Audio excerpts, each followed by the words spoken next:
Hello and welcome to episode 83 of the Foundry Roundtable, where yes, we do want an Eppo friend. But mostly what we want to talk about is the Foundry for Star Trek Online. I'm your Tame Foundry author, Drogan1701. With me is the world-famous sewer architect, Greendragoon. Wow, that one's actually true this week. It is actually true this week. And his personal snowman slash muscle, Markhawkman.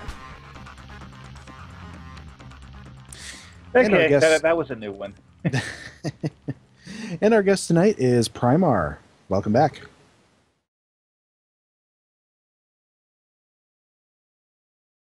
Remember the mute. I believe he's muted himself there. That's okay. Well, let's see. We do have some small bits of Foundry news tonight. Whilst I was building some costumes in the creator, I noticed a few more new things that have been added. I think these are probably things that weren't intentionally added. You know, didn't take somebody's time to add. They just were put in there because they've been put in the costume creator in game. The first one is Talaxians. We can make custom Talaxians for people like Casmodian who want to make, the Kill Neelix simulators. And we also have the new winter hats. So we have nice woolly hats. Got to say, they actually look pretty cool, I think, those hats. Good for, like, civilian garb. And another thing that's kind of come up this week, apparently the mechanic behind the teleport trick that we showed a while back apparently no longer works. Yes, unfortunately, the trick was essentially to spawn a bunch of objects over the player, right on top of them, and it would despawn you and force you to respawn at the nearest respawn point. Unfortunately, it seems to no longer be working. Yeah, well, I mean, it's one of those things where we're kind of using the mechanic in a way other than it was intended. So, I mean, unfortunately, Yes. It's just kind of the risk that you run with using these kinds of unusual tactics. Very much so. So hopefully that doesn't break too many missions. I remember at least one that I used it.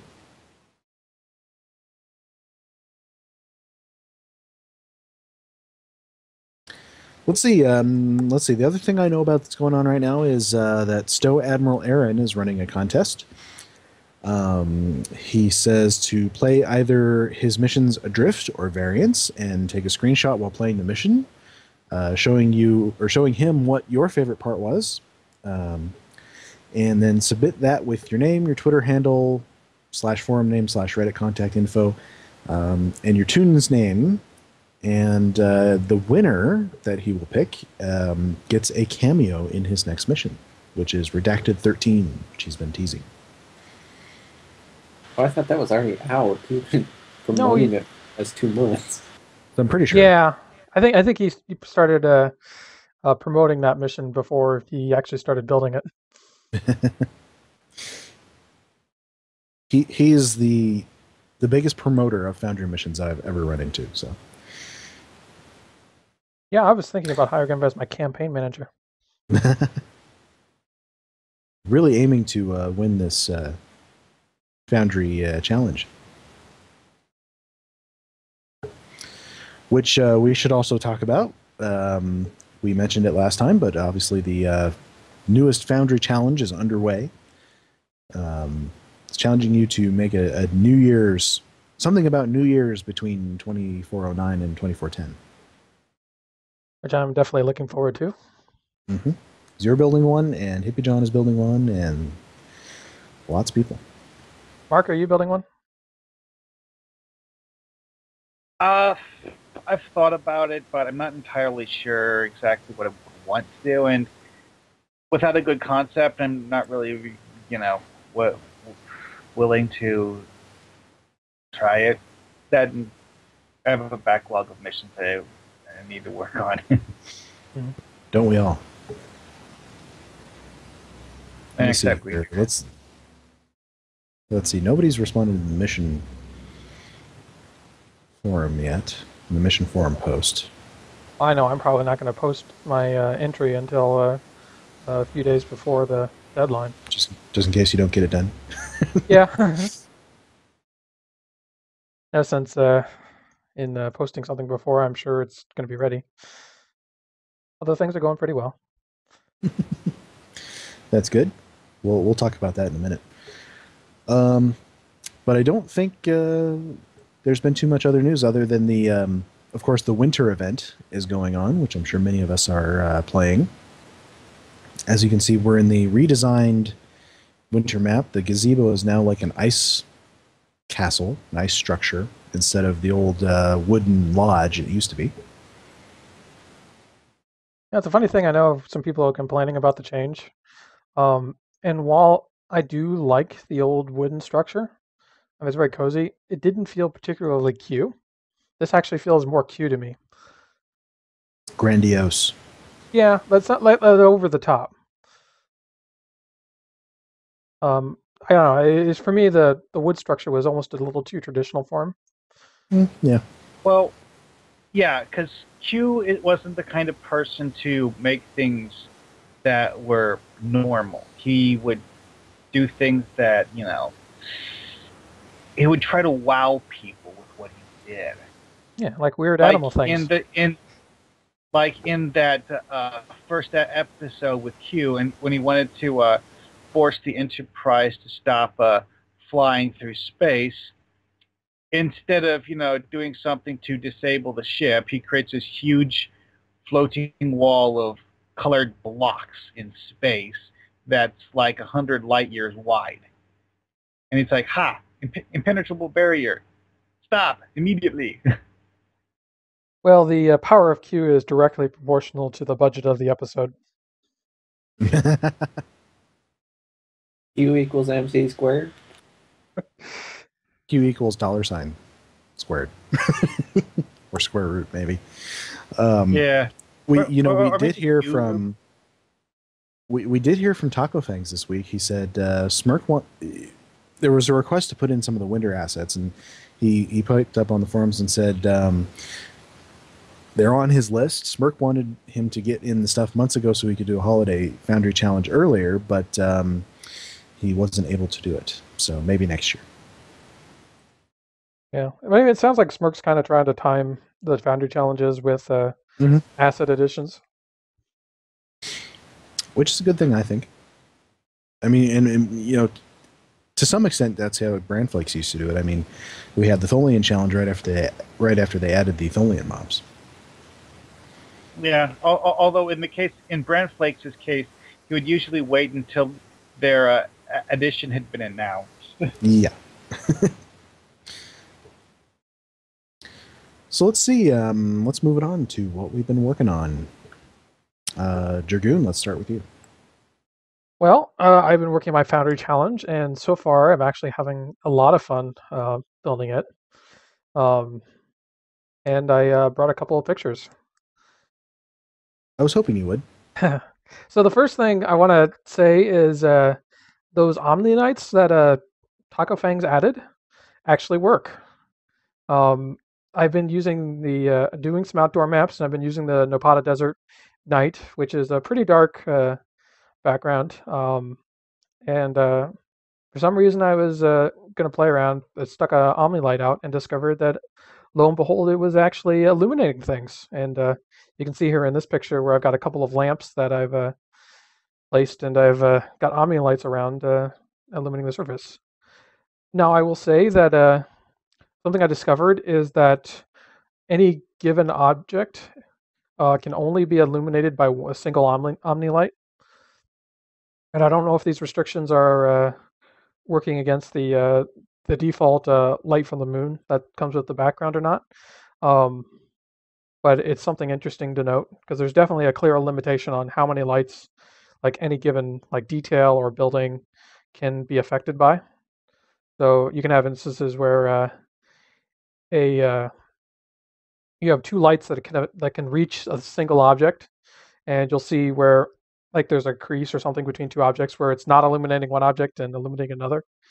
And in this shot here, which is actually my personal kind of like recreation of the streets of San Francisco, You can. I've actually broken this street up into like segments. So there'd be like a segment for each light, and just to kind of keep the objects separate, so that the objects that they're displaying on can be fully illuminated. Well, isn't there a hard cap of 5 lights per object within the game? It's actually variable. It's set by the video controls or the video settings, which you can be all the way down to I think 1 or 2. Yeah, it goes 2 to 5. I run it maxed out, so it's set always for 5 for me. But I noticed in mine that it was I could only get one Omni light to affect anything. Like I said, I don't know how that interacts with the light from the background itself, which has at least 1 or 2. I'm gonna guess 2. At least 1 from the moon itself, and possibly a second from just the default light, so that you don't have the too hard of shadows. So that's something I'm working on. The other map I've been working on is I've actually started building a sewer, which gets back to Drogon's comment from earlier. And I'm kind of thinking this will be my third and final map for the mission. I haven't actually started on the first one. I kind of been building this thing backwards, starting with the more complex maps and working my way back to the simpler ones. But this one is actually built on the Colosseum map, so I could make use of that Iconian gateway that's in Hakiv's lair. But it's cool because, I mean, literally nothing of this other than the gate itself is visible of the Colosseum map. But this is actually like a central waterway that is actually sits right where the center of the Colosseum is, so it drops down into the Colosseum with tunnels running off that are up above the stands. And I've been having a lot of fun playing around with those waterfall assets that Paco gave us from the new Romulus. So it's been a lot of fun to kind of connect those together and use the rapids to kind of cover up the seams of the standing water and the flowing water, and have the waterfalls get into place. Overall, I mean, things are going really well. I've got this map just about done, and the outdoor San Francisco map, which includes a kind of my own interpretation of Starfleet HQ. That one's nearly done. It's got just one more section I got to finish, and then a third map that hopefully won't be as complicated indoor map. Other than that, I mean, I've got 2.5, 3 weeks left to get this done. Yeah, about that. Because the deadline is New Year's Eve, right? Yeah. So I still got a little time. 3 weeks. Or about 21 days. I know. I won't say this would be the fastest build you've done, because there was our 5-hour live stream build.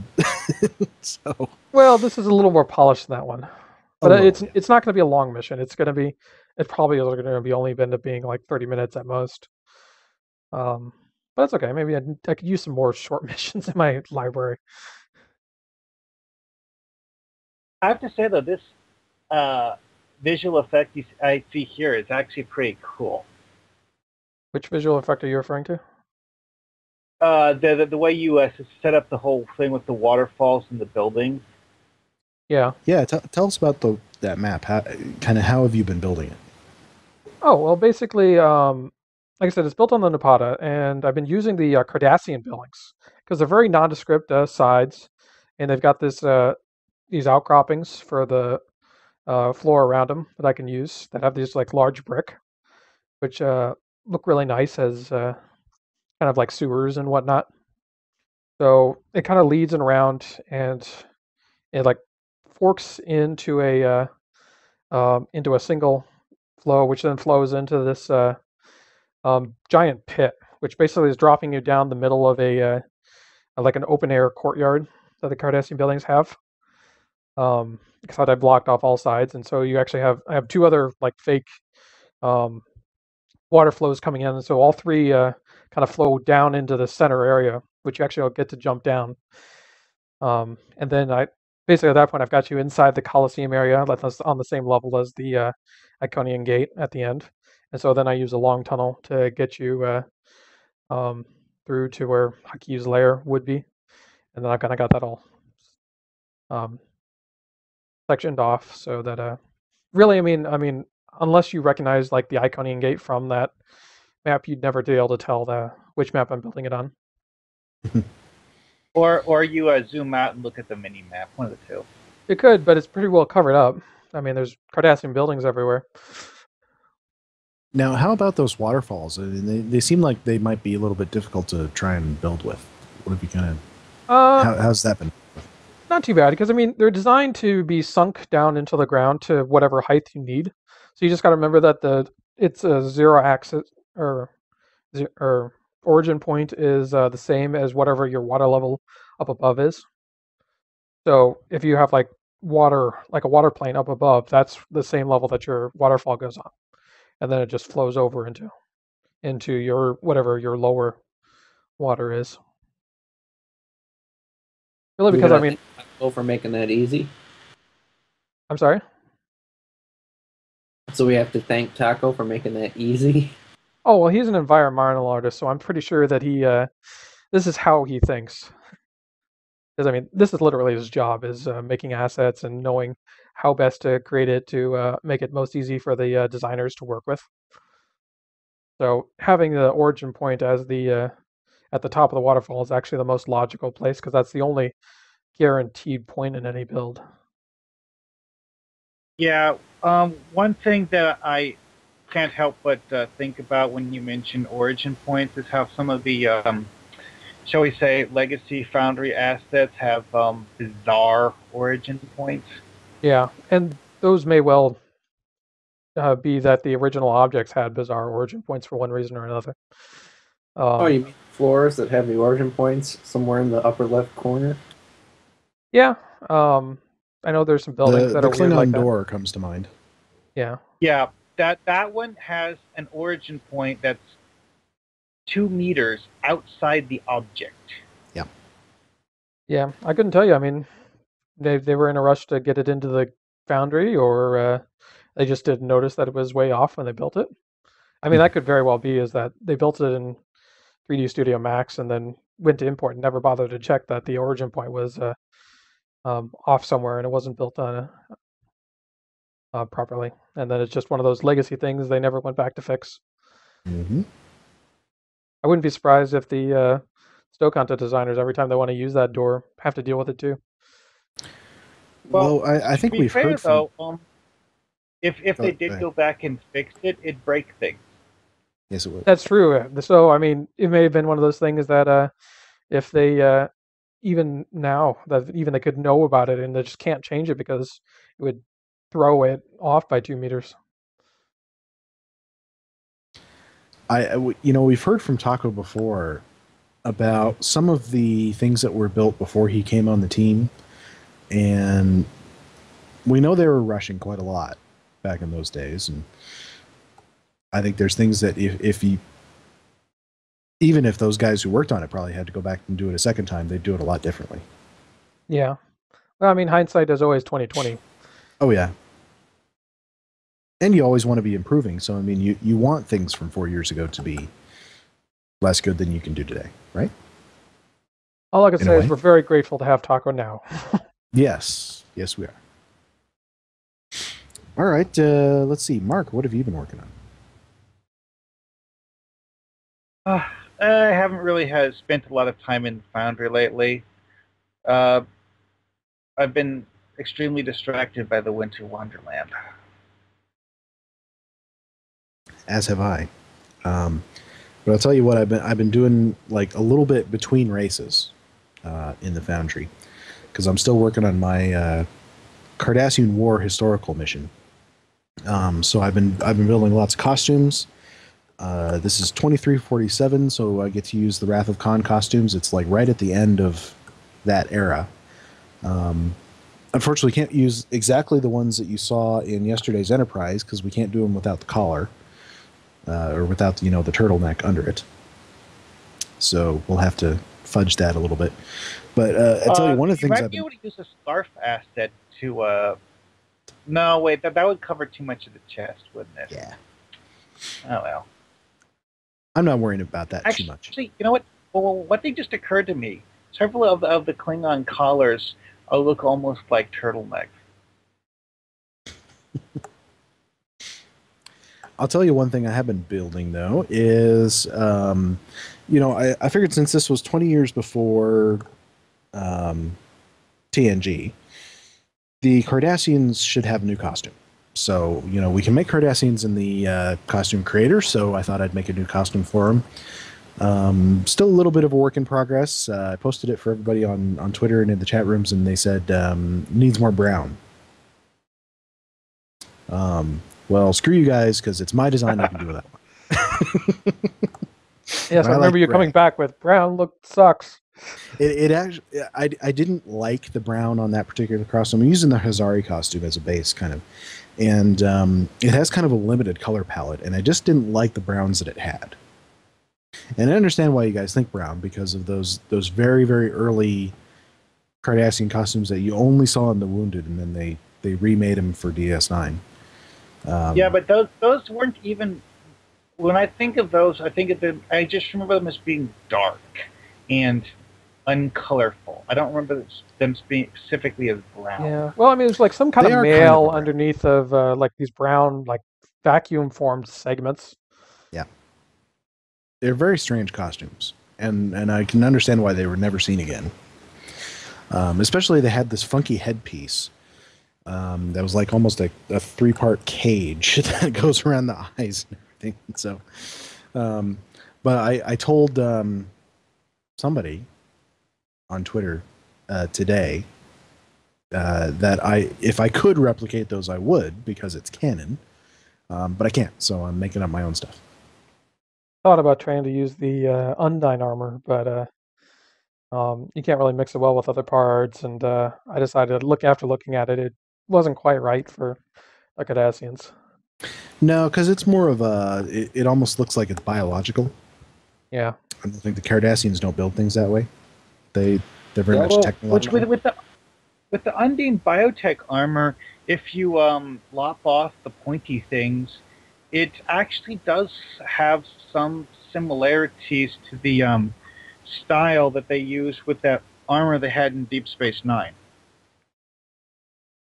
The best looking, but again, sort of some similarities and not a particularly close one.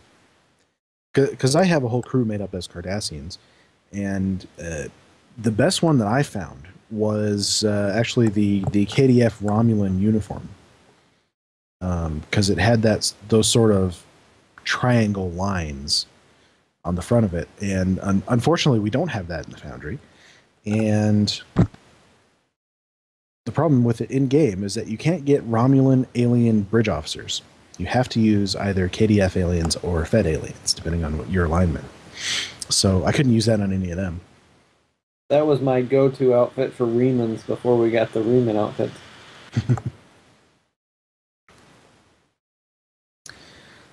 So let's see. The other thing I've been doing is a little bit of map building.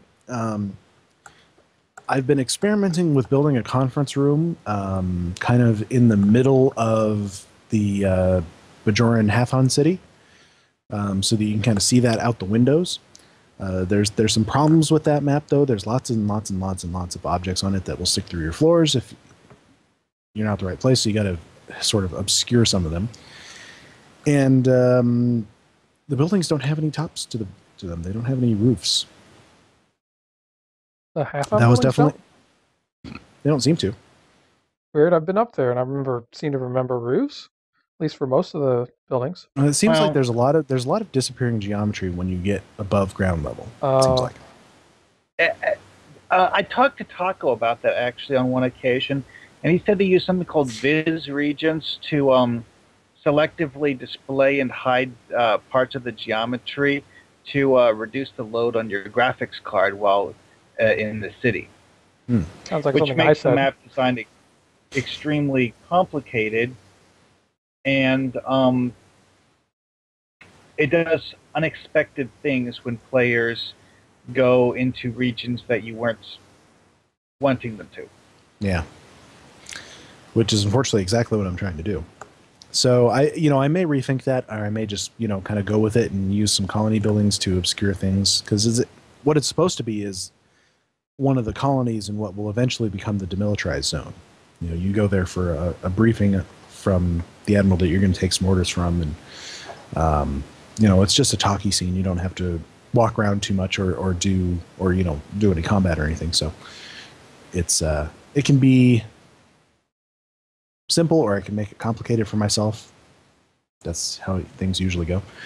Been experimenting with some space maps too, trying to make some sort of interesting looking things, and trying to stage a fight in the rings on a planet to get that cool effect, and working with patrols to get so that the scenario would be you warp in with a fleet of ships and you follow them to engage some enemy ships elsewhere on the map.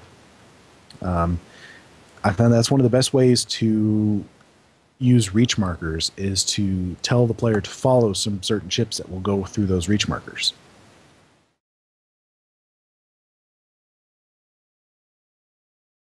But unfortunately, testing space maps with combat is a little bit difficult in the Foundry, because we still have that bug where they'll teleport. Yeah. I don't know. I mean, I get the feeling it's like being set off by some power that they execute. I'm not sure. I found everything was occurring. It was doing it to everything. It's funny. Yeah, but why at a particular time and not immediately?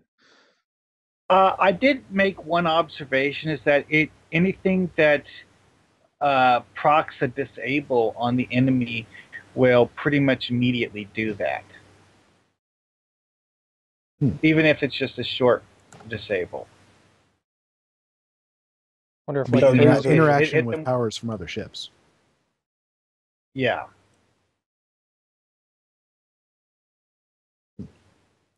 It's not every time that you use a power of any kind, though.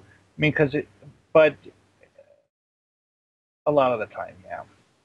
Well, we should test that and see if we maybe post a report on the forums, see if that helps Cryptic Frost any.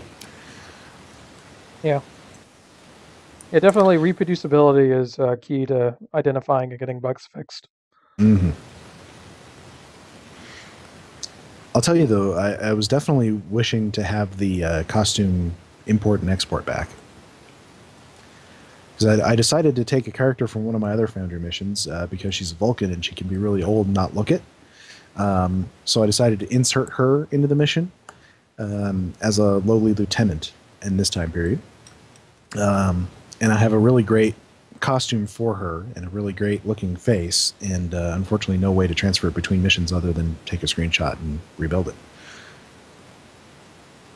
It's annoying, but we live with it. We live with it because we have to. And because we're very dedicated Foundry authors. Yes.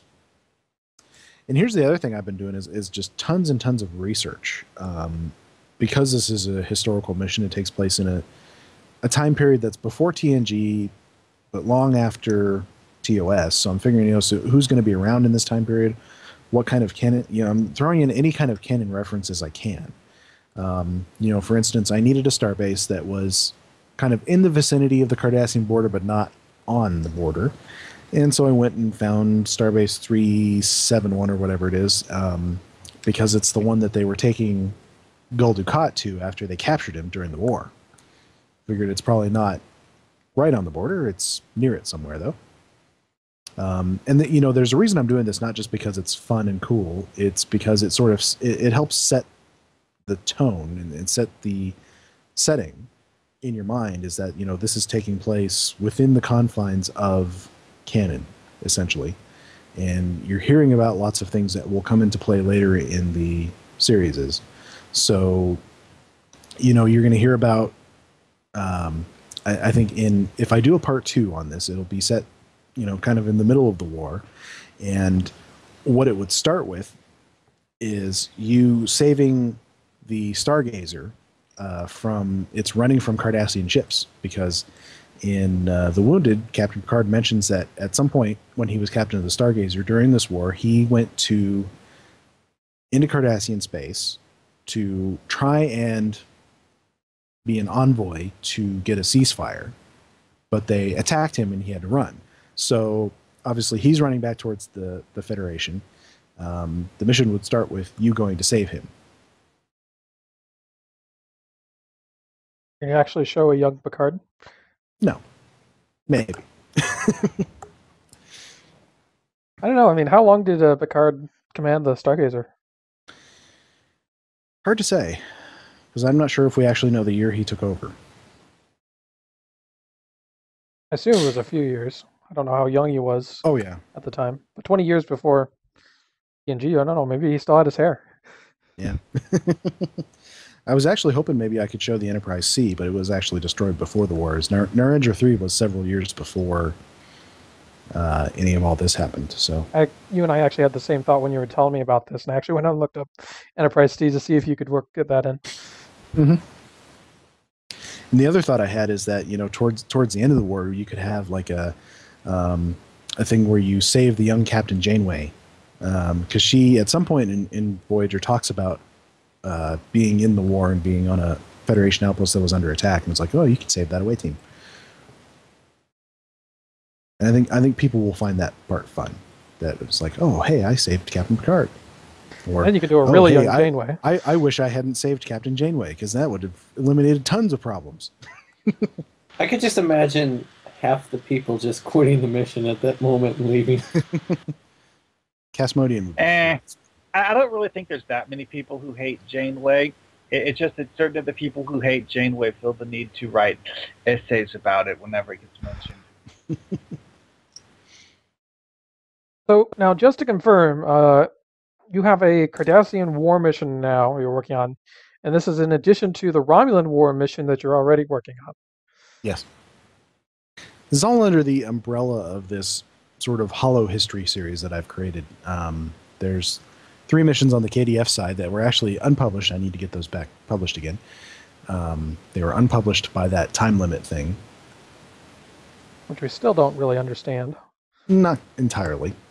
We've never really gotten an answer from anybody on that. Yeah, he's a mission that's a work in progress for every one of his alts. Actually, a little bit, yes. I do have it's almost exactly the same number. I do have a minor update regarding that whole Foundry mail thing, because I did notice this week that when I did a test publish, it actually sent the mail to Star Trek Online instead of sending it to Champions like it used to. Really? Really? You know, see, I published a test mission earlier this week, and to test that teleport bug fix, and it didn't send me an email. Huh. Well, not maybe I just got lucky. I don't know. Maybe. I got nothing from the Foundry, but I got one message that I sent to one of my characters went to all of my characters. No, you can see, when you send a message to yourself, it sends it to all of them. That's normal. I think. So let's see. Primer, what have you been working on since we last talked to you? Well, I started working on a mission. It was a space mission that was involving some war games where you would be in a shuttle, and I was actually found that you could take a Federation, the Dreadnought Mob, or the highest I could get, and I could skin it in that uber extra large galaxy that's 50 times as big as it should be. And then when you fly in a shuttle, you're pretty much scaled with that ship, and they would fight each other, and it was fun. I can see how that would be pretty fun. So I'm going to give that a shot, and if I can get it going, maybe do it as a group team. You could get a couple shuttles going and go in there and see what you can do. Who knows? Yeah, it'd be fun to try and take like a team of 5 shuttles against the giant galaxy. But you'd have to hide the other mobs in that group or something. Yeah, or just skin them to be shuttles, which was the other thing I was thinking of doing. Yeah. So if you did get more than one ship, you'd get a extra large and a couple shuttles to even out the fight. Although they'd have the same. Very slow and with lots of hit points. That was the thing. For some reason, my Skype is not working if I'm clicked in the stove. So I found that with the battleship, when I skin it as the extra large, its turn rate dropped significantly. It wasn't like a Borg cube that's spinning like a top when you skin it as a shuttle. So that was really weird. It's interesting. It's not one that I've ever played with, so I couldn't tell you. That's all I got. All right. Well, let's see. I think tonight we wanted to keep going with our review of Delta Rising missions. So this time we are up to the opening story missions for the Kobali Battle Zone. And we kind of decided that we were going to talk about the up to and through the temple. Yeah. The first time you go through the temple. Yeah. Which I actually, having recently just replayed it, discovered is actually like 3 missions.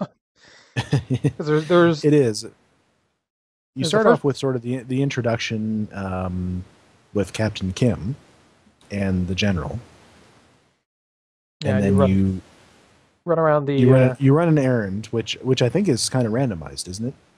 Yeah, well, I think it might be be faction specific, or not faction, career specific.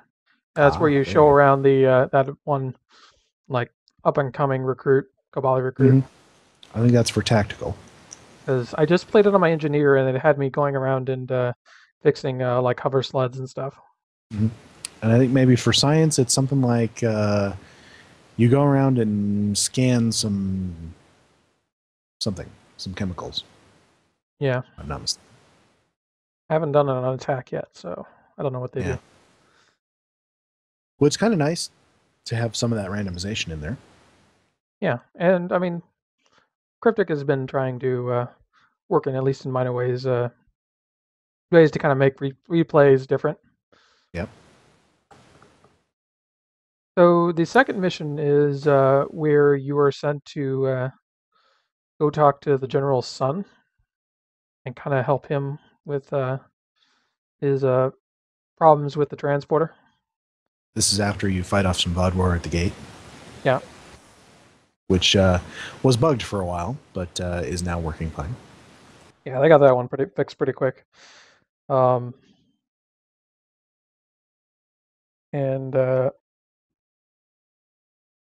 that's where I think, I'm trying to remember, I don't remember too much big plot other than like figuring out what's jamming their transporters and stuff. There's also a bunch of like found missions that you can pick up at the same time. Yep.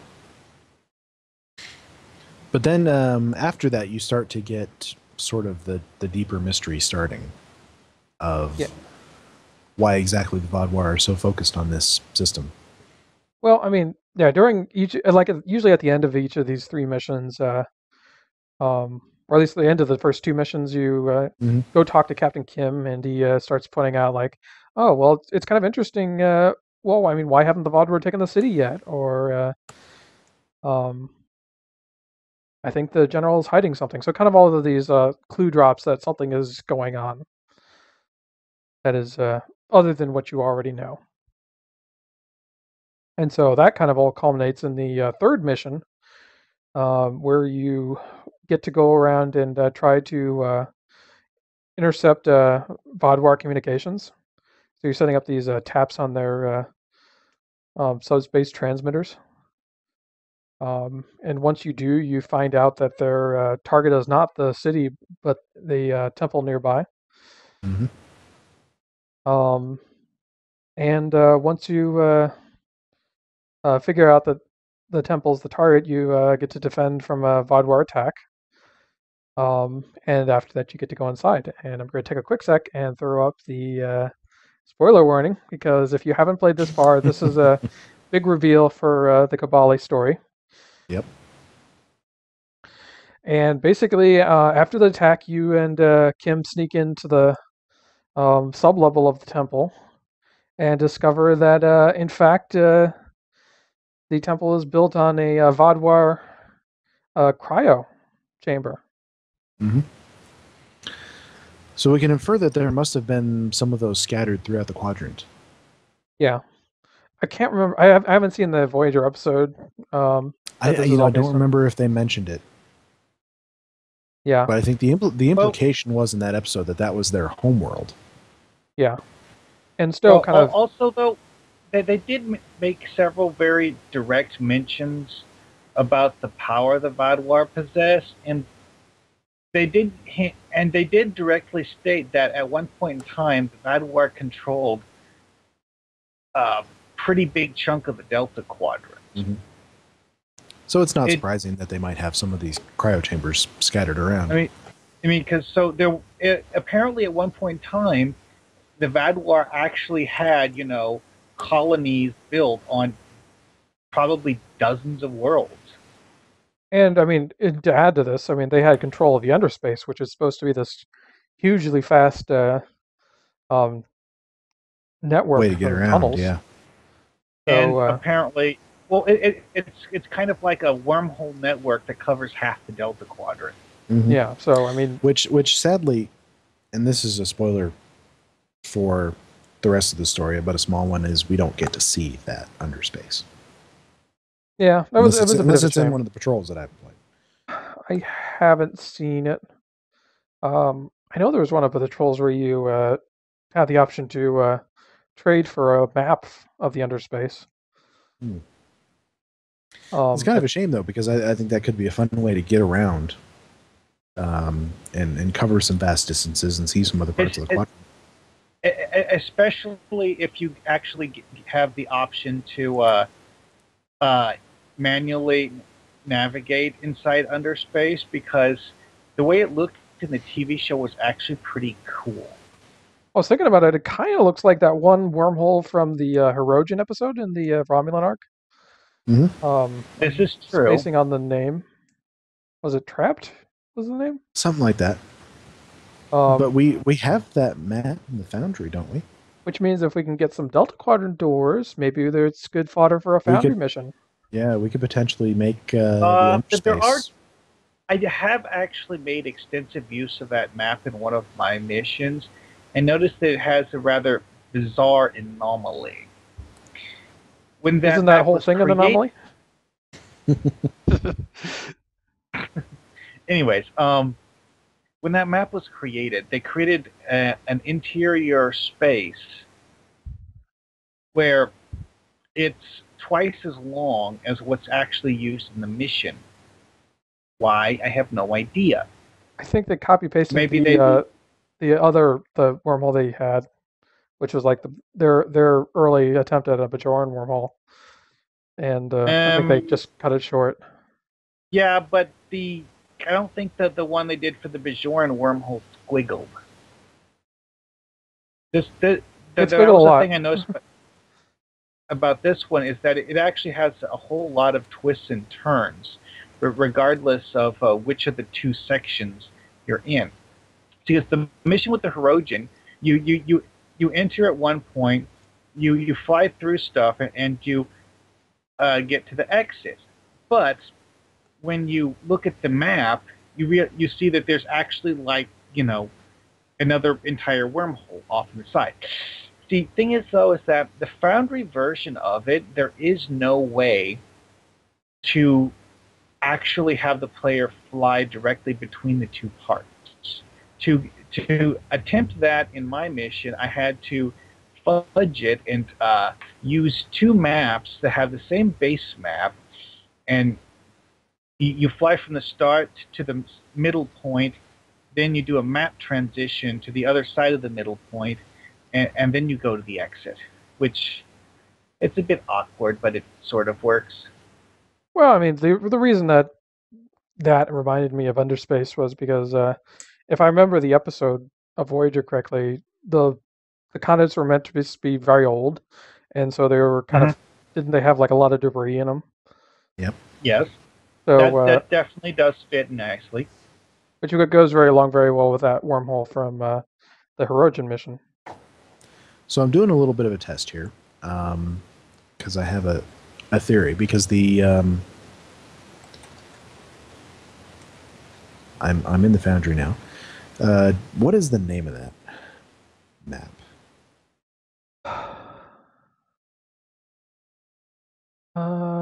It's one of those that has a number in the name. Just search wormhole, dude. It's not named wormhole. Yeah, it's like, I think Mark is right. I think it's like in NGC something something something or some other kind of like. I'm flying in it right now. Let's see here. It's also a particularly interesting map because it actually is named Wormhole. Really? In NGC 1218 Wormhole space is what it appears to be named. Well, one of the interesting things I noticed about that is that if you put the spawn point somewhere outside the wormhole, you can see inside the wormhole. The same way you can see through the backsides of a lot of costume props. That makes sense. So here's what I'm testing, because so we got our tunnel geometry essentially. What we need to do now is it needs to be orange because that's what it looked like in the show. So I'm looking at the heat waves, the Briar Patch. Now I was looking for the Badlands, so I think that I got to do a customized one on that. I know. Can you actually see out into the? I'm sorry. I don't know if you'll be able to see out of it, but what I'm looking for is something that'll turn it orange. Yeah, it's partially transparent. Try the heat waves effect. It's not large enough to cover the entire tunnel, but you can stick several copies of it in there. I actually did that in the mission that I made using it. Not the entire tunnel, just certain parts of it to make it look less blue.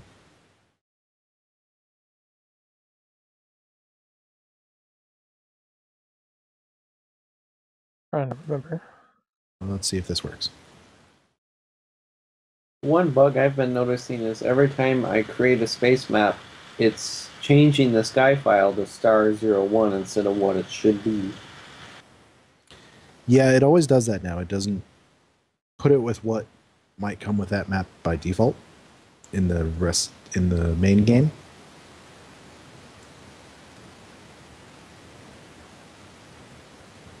Oh, no, that backdrop doesn't work.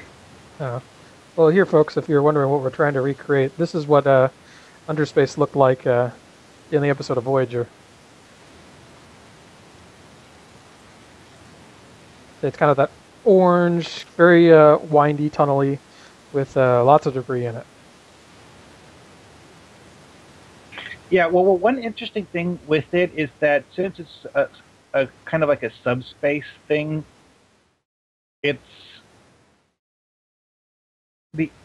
when you're in underspace, you move faster than in normal space because underspace is, well, it's the same size as normal space, but it's not really the same size as normal space. So I'm trying something else here. We'll see if this works better. We know that if you do a custom backdrop, the lighting currently doesn't work as well, I think. But if you do one of the pre-made backdrops, it does change the lighting. So let's see, I've changed it to Badlands and see if this messes with it. So I'm looking at it now. What I thought was transparent, it's not. It's that green with the star field is actually what that wormhole looks like. Yeah, it's a solid. It's a solid object. So it does change some of the lighting on your ship and on the debris in it, but it doesn't change the wormhole itself. So you just have to be kind of satisfied with green. Did you try the heat waves effect or one of the nebula effects? Ooh, what about the red nebula effect? Red nebula. There's like a big one that's a map-wide weather. Okay, let's see. FX is what we're looking for.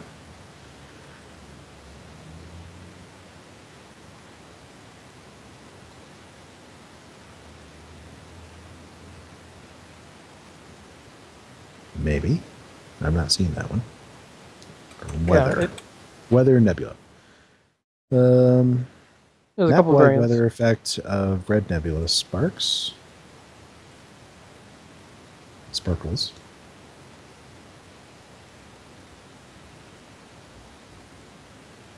I don't know how much that will change it. Give it a try. See what happens. It's worth a try. Yeah, At the very least, you'll have to view It's, the nebula through the wormhole. I did notice one thing when I used the heat waves effect is that when you use heat waves, the color of the walls changes depending on how close you are to the wall. Really? It does definitely change the color a lot, though. Well, depending on how close you are to the wall. So while I'm doing this, any comments about the opening missions for the Kobali Battle Zone? Well, let's talk about what really sets this mission apart and the question of the morality of what's going on in this cryo chamber. Because basically what's happening is the Kobali are waiting for these stasis pods to fail so that they can convert the Vaadwaur inside into Kobali. Because, of course, the Kobali are basically reproduce through death. They have a virus that they use to transform the dead into new Kobali. And of course, you're presented with the moral choice of whether or not you think this is okay or you object to it. I say the problem with it, and I really like that it presents that morality issue. I think the only problem with it is your choice doesn't really do much.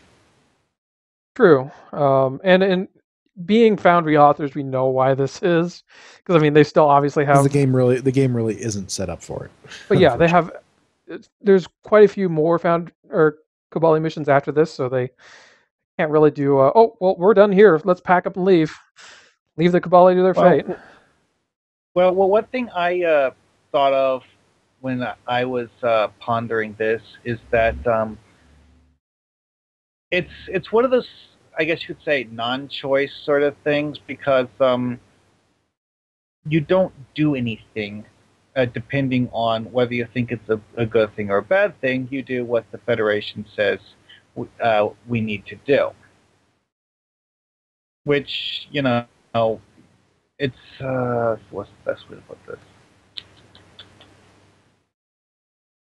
The Kobali are an ally that most races in the universe find to be rather profoundly disturbing, and it's their profoundly disturbing nature that ticked off the Vaadwaur.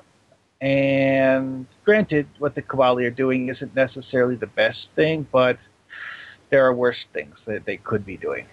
Yeah, I mean, but it also comes back to, they're not bad people. They're reproducing in the way that they I think the implication is they didn't always reproduce this way, but this is how they have to do it now.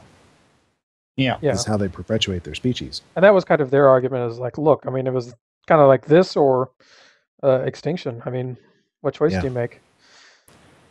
And coming on it'd be like a treasure trove for them. Yeah, and they did make the point that the Kobali were not actively killing any of the Vaadwaur. They were just kind of opportunistically waiting for their cryotubes to fail. But I personally kind of thought that this could be interpreted that the Kobali have basically done the equivalent of taking hostages, because they're holding the Kobali, or no, they're holding the Vaadwaur. In a way, yeah.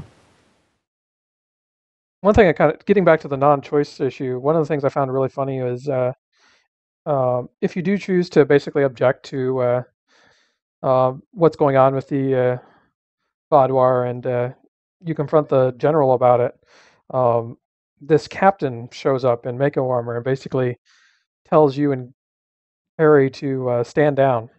That we have to uphold the Prime Directive. I gotta tell you, I had a moment on that, because I mean, I'm a vice admiral at this point. It's like seriously, I totally outrank this captain. Yeah, like by a lot. Mm-hmm.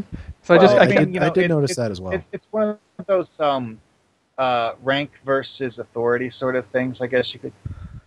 But I mean, I just wanted to say to her, does it say Admiral anywhere on my uniform?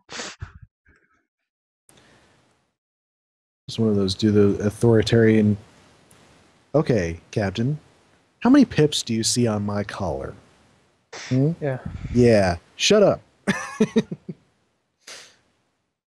Yeah, I mean, Okay, so the heat waves effect doesn't seem to change the color. The nebula effect kind of helps, but really, you're pretty much stuck with green. I mean, it's not orange like in Voyager, but it's passable. It's passable. enough that It's still a tunnel looking thing, so it kind of works.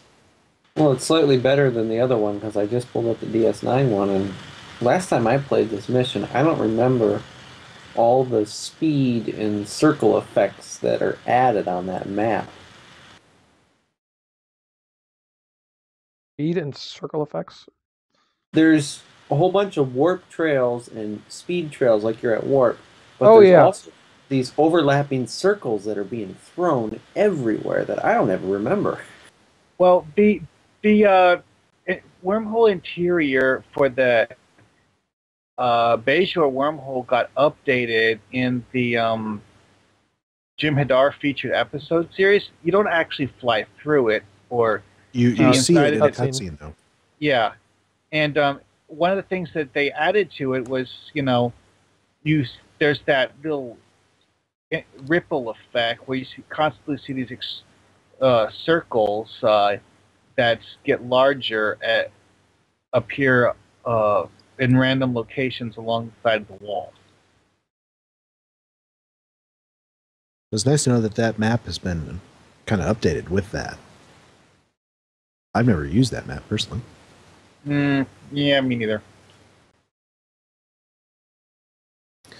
So, Pax in the chat room is saying, since when do Makos enforce the Prime Directive to begin with? Makos aren't Starfleet.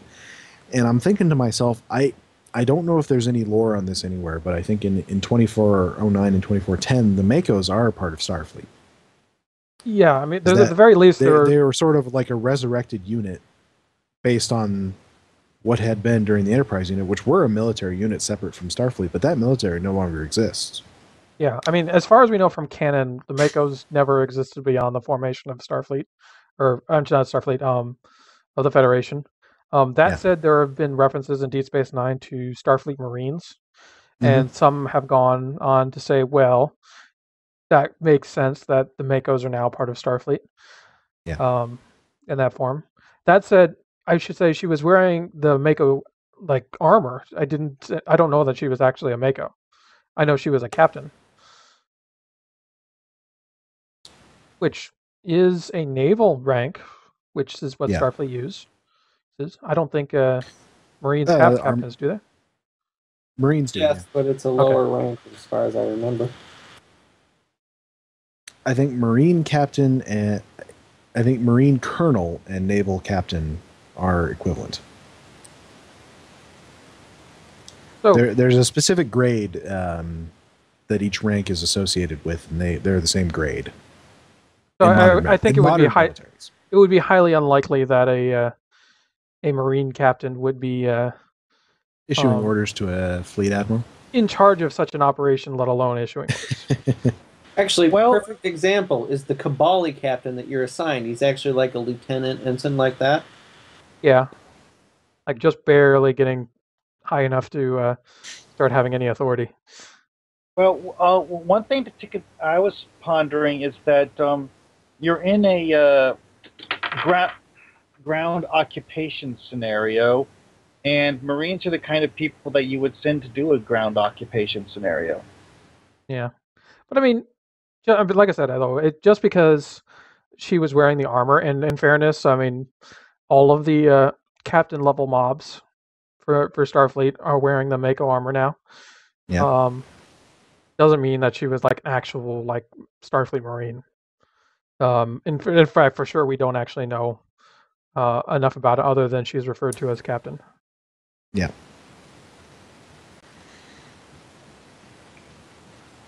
But they could have solved that by making her an admiral or a general or something.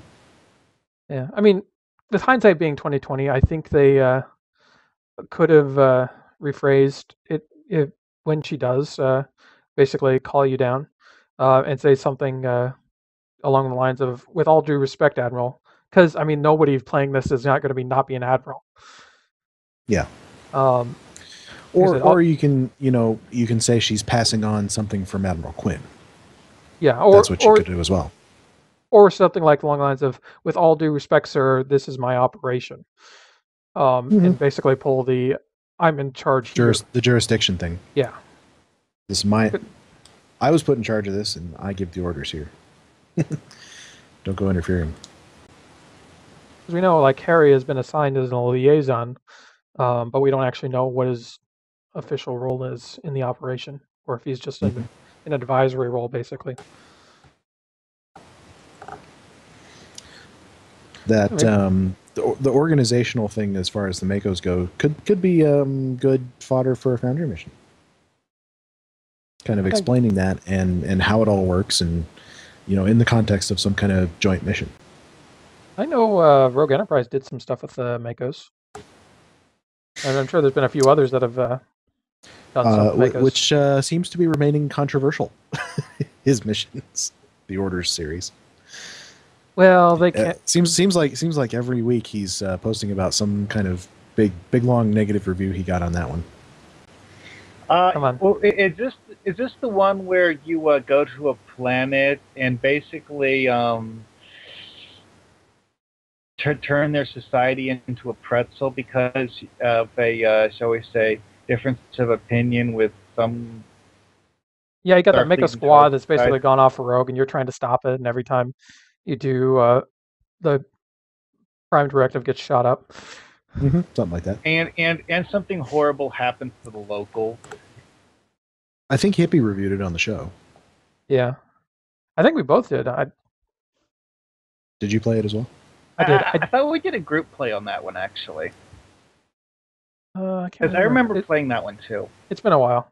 But anyway, I think the point I'm getting back to is that there's actually been several authors who have kind of tackled the status of the Makos. It's not a solid what happened to them, whether they're still around or not. Obviously, well, we don't have that authority anyway, so.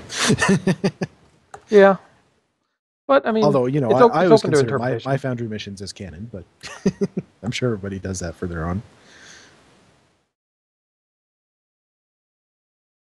We can always get back to maybe one of these days we'll go bug Christine Thompson to go tell us why the captain is ordering us around. There you go. We should do that. All right. Let's see. Any final words on the first Kobali missions? I think we covered most of the points. Overall, let's talk a little bit about the gameplay specifically and this iteration of the Adventure Zone. I really like the battle zones. Unfortunately, I think probably because its rewards seem to be lower than the others, it seems to have less people playing. That said, there has been a boost to the rewards. I noticed if I do a like one of those quick open missions that pop up, I'm getting like at least 50 dilithium. I want to say it's even more than that, but the rewards are better than they were. There's definitely been a boost that's been offered to that. I can't remember how the. I think my issue is that it doesn't reward a ton of marks or any of the, I forget what they're called now, ancient power cells. Yeah, well, does anything in the Kobali battle zone award ancient power cells at all? Not that I found. Well, there's something. There's a point that needs to be made. Is Cryptic has two kinds of ground zones. There's battle zones and there's adventure zones. The battle zones are like the space, Dyson sphere. The Dyson sphere, the space and the ground one in the Dyson sphere, and the Defera homeworld one with a Borg. But then there's also adventure zones, which seem to include the Kobali homeworld and the I was going to say Nimbus. Yeah, well, that's another example too. So. Yeah, so those don't give They're set up a they don't little work bit the same way. differently. And the big key difference is the the battle zones have those control zones. So they have those sections that you have to control, and then you take the area. And you don't do that here with the Kabali, so it's more of that adventure zone style. Well, I mean, I still wish there were more things that awarded those ancient power cells. Yeah. But I think it would need to be they would need to add, like, maybe if they could add some kind of like wrappers for like at the end that you can go out and do so many. There's a whole big series of those open missions that you can do, and if you got something that gives you ancient power cells at the end, that'd be great. Yeah, I mean, so definitely would be nice to that reward for your effort, and you really need to put some effort into it. Yeah, it'd be nice to have a good excuse to go back and revisit the Kabali homeworld and do more. Just wander around into Massacre Vadoir, like you have nothing better to do. Yeah, I actually did that several times with the Voth battle zone inside the Dyson sphere because, on some days I'd go there just because, well, it was fun and I liked, wandering around and blowing things to bits.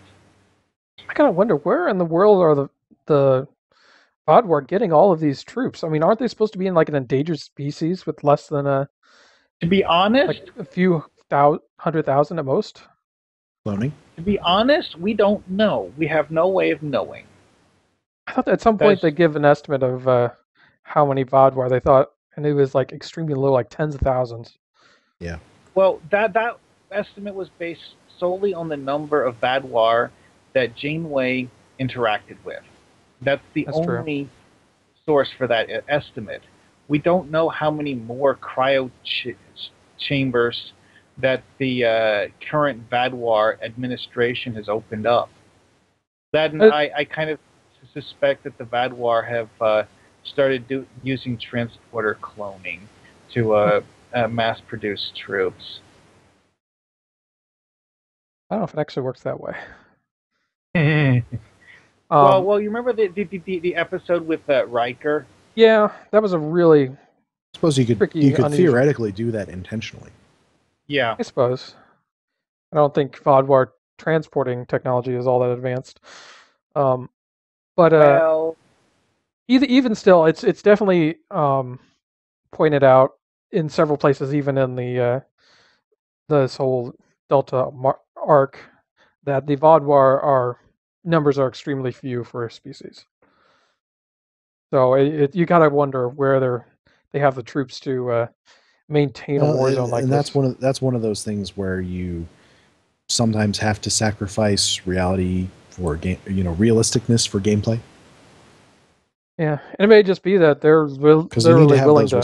You need to have those responding enemies, but it may just be that they're willing to literally throw everything they have, despite the long-term consequences. Yeah. Well, one thing I was kind of getting at with the whole making transporter duplicates thing is that, it's like that one Arnold Schwarzenegger movie. You scan somebody before sending them on a mission, and then if they die on the mission, you make a copy of them. That's true with transporters, though. Is they don't store patterns very long. Well, they're not designed to store patterns for long periods of time. You could design one to do that. As Scotty demonstrated in that one TNG episode, you can make them do it intentionally, but that also this brings up another thing, is that most of what we know about the quirks of transporter technology is based on the type of transporter technology that the Federation uses. Other races may have differing limitations on their transporters. And you don't necessarily need a transporter to clone somebody either. There are other methods. Yeah, I mean, honestly, as long as you have the original template, it's possible. I think the point is this: just in STO canon, storing is something, the data required to store something as complex as a human being is incredibly detailed, to the point that it requires massive amounts of information.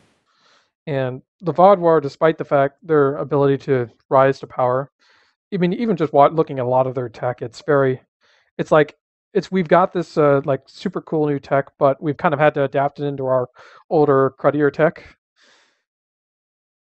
So we have the super gun, but we have to carry around a giant backpack to power it. Sort of a deal. Yeah. I know. I mean, we're getting into pure speculation here. Pure speculation. But we will, in a future episode, we'll get to the mission where we will see exactly how the Vodwar have come to power. But for now, let's move on. Dragoon and I, we have kind of a tech topic that we're going to do for you tonight. So let's get that ready.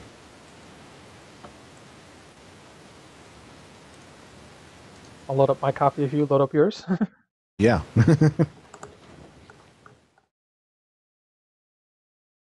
So talk about the requests that we had. So we had a request actually come in this morning for a topic of an author who is recently who's worked in the Neverwinter Foundry and has recently decided to jump across the genre divide and dig into the Stowe Foundry. And he was kind of looking for tips on basically how to jump that divide. And I personally was kind of really intrigued by this because it's a subject that I've never even considered before. That someone might come from, because I mean, I imagine people have jumped from Stowe to Neverwinter's newer foundry, but it never occurred to me that someone might want to jump the other way. So this person has actually wanted to get into the foundry challenge that's going on right now, and so we thought we might cover kind of what are some of the key differences between the Stowe Foundry and the Neverwinter Foundry.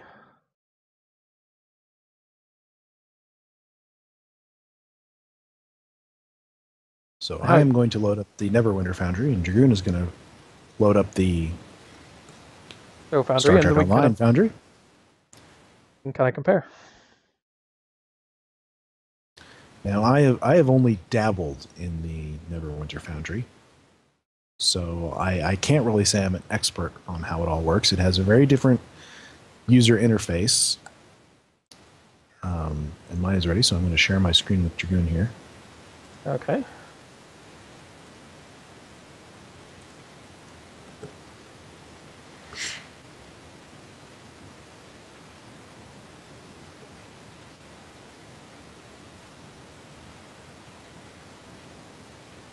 All right, so for all of you Stowe Foundry authors there who have never tried Neverwinter, this is what their foundry looks like. As you can see, it's actually very different from ours. I mean, deep down, it's kind of the same.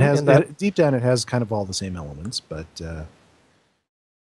yeah, the same. You can see on the main screen here, if you've got your tabs along the top, whereas we have our tabs along the left side. Got your main one where you put in the name of the mission, the description.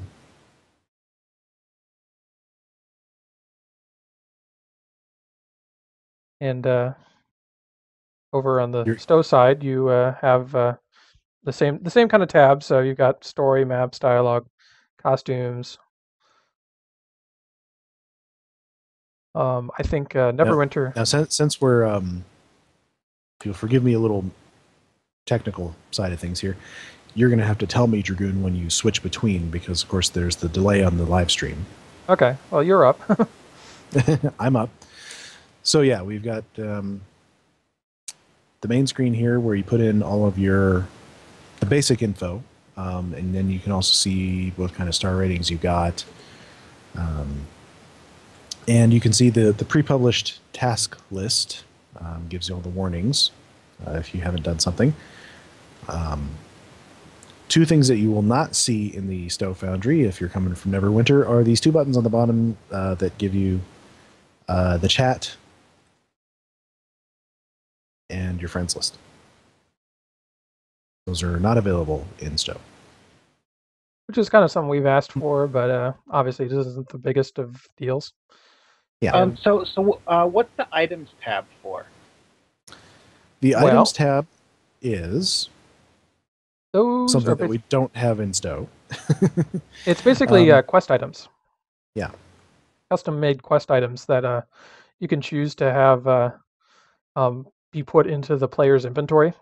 So let's say kind of like those food things that Neelix makes you go find in the Winter Wonderland when you're making kind of. things.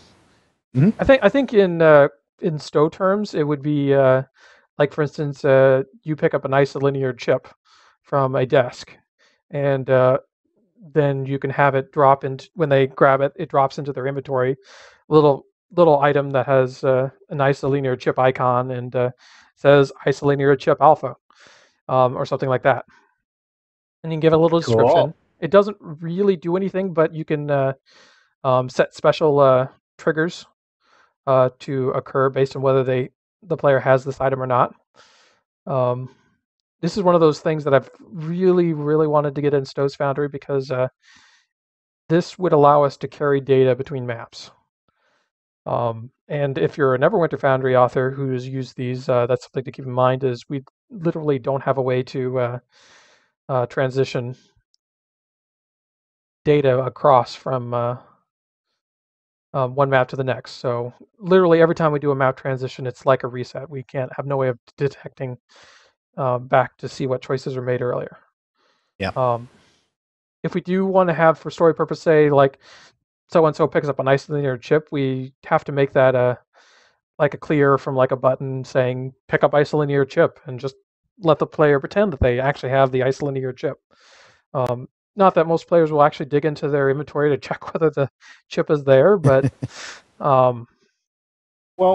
this reminds me of one particular mission where a person had as their the word for it, an optional objective. If you do one thing, this Ferengi guy gives you a special access code, and then later on in a different map, you can use that access code to summon reinforcements.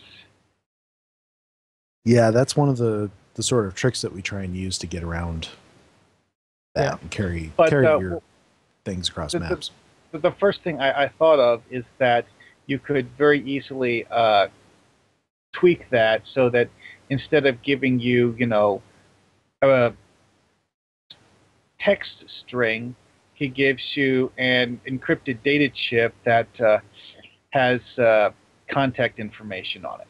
Exactly. I mean, I don't know how many people have played Rogue Enterprise's mission Own Worst Enemy, but he had this custom-made access code that is generated for you at the beginning of the mission to basically describe for his different maps what ship you're flying.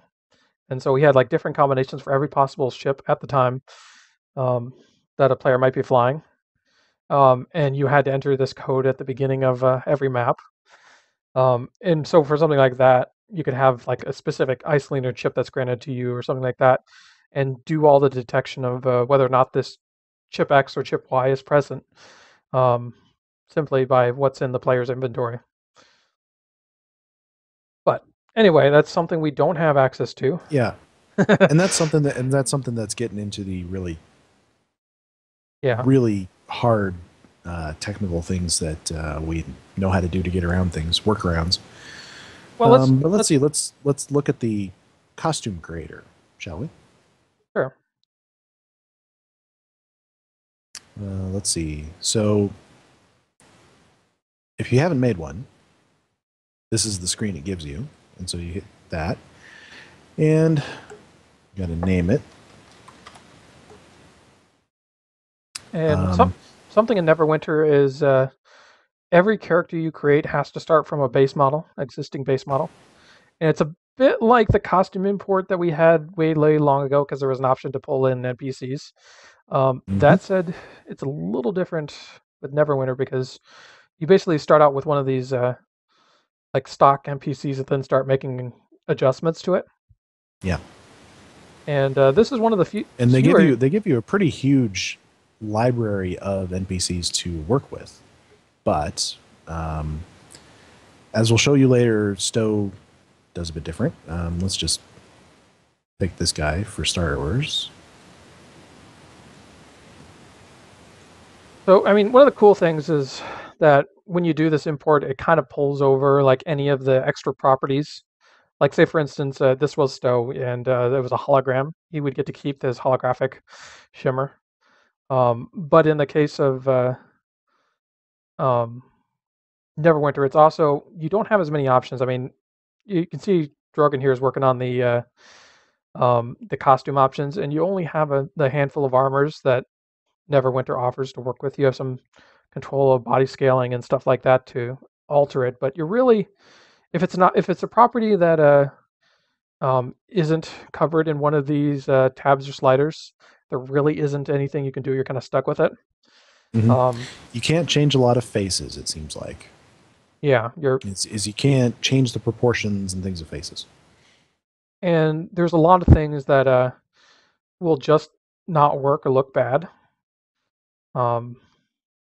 It doesn't. I mean, it basically doesn't even bother to try and protect you from any of the weird alterations you can do. So by in contrast, then we have Stowe's Foundry. So this is the costume tab, and we create a costume. We basically give it a name. One of the key things to remember, and this is probably something we should cover right away, is Stowe. Actually, I'm going to have to stop you, Dragoon, because I discovered something. As I said, we're not experts in the Neverwinter Foundry exactly, but it turns out you can alter all these physical properties. What you have to do is, under Properties, you have to switch it to Advanced Mode. Yeah. And then it actually does give you all of the sliders that we have in Stowe. And most of these you will be able to adjust. That said, there are some things like that you won't be able to change. Like for instance, the skin that's used on the chest isn't a option that you can set. So if you have the like weird wrinkly skin and a shirt that like shows the chest, you won't be able to do anything about it. So they're usually with some of the more out there characters, you'll find that there are things you just can't change about a certain type of NPC.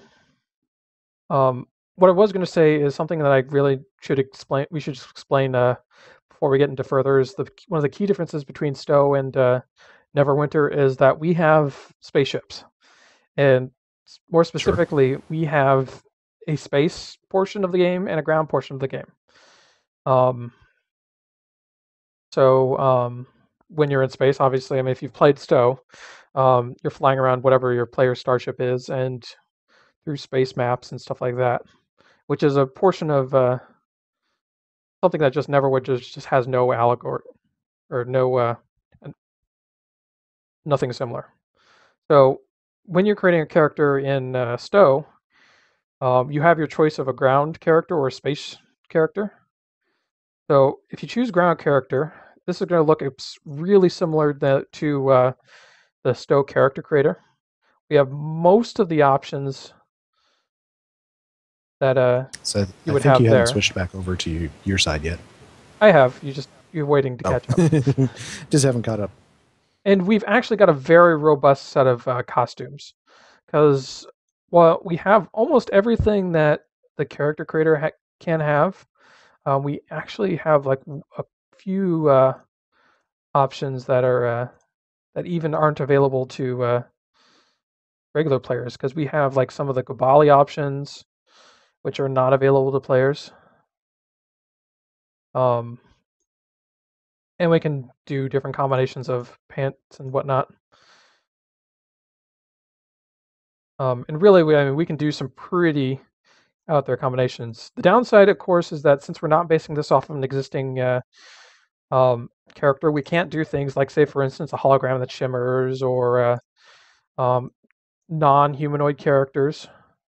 We do have a pretty extensive library of stock characters, including those that are non-humans or non-humanoid or and holograms. And holograms. Some new ones which were just recently added. But at the same time, obviously, I mean, if you wanted to create a custom hologram, that's just something we can't do because we don't have access to that. But like I said, I mean, one thing I thought of for Neverwinter is that for, you know, does Neverwinter have ghost enemies? yes. So like kind of like ethereal things you can mostly see through. Yeah, I'm not sure. I mean, here, Dragon, try creating a new character and creating a ghost. See how it reacts when you try to alter it. Everyone Okay. can be creator character can be a little obtuse because of the way it works. Now let's see. To find a ghost, there we are. You can filter.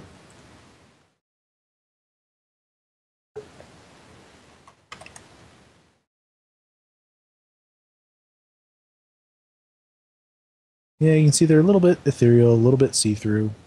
Yeah, I mean, you can carry over some of these special effects. Try changing one of their, change your clothing or something like that. So yeah, it the effect. it does keep the effect. Okay, so yeah, I mean, stuff like that's outside of the normal character we really can't do. But one of the things we can do is we can create spaceships. And like the character creator, you'll see just about every possible spaceship that a player can play. Mm-hmm. I don't think we have anything that isn't available to players, but it's a pretty expensive. The brand new Pathfinder one is still bugged. Oh, apparently I can make a Vodwar fighter. Yeah. Is that even available as a? I guess the Vodwar ships are available for players. A customizable Vadwar fighter? I imagine it probably doesn't have a lot of customization. Yeah, it doesn't have yeah. Let me hang on. Let me find it again. Well, with the Aeon shuttle op thing, that one, all you can really do is repaint the color of the hull and change the engine glow, but that's enough to change the way it looks drastically. Yeah, I mean, we have 3 hull choices. We have Type 1, we have Vodwar Type 1 and Type 2. If we choose the Vodwar ones, we really don't have any customization options. Not I can tell.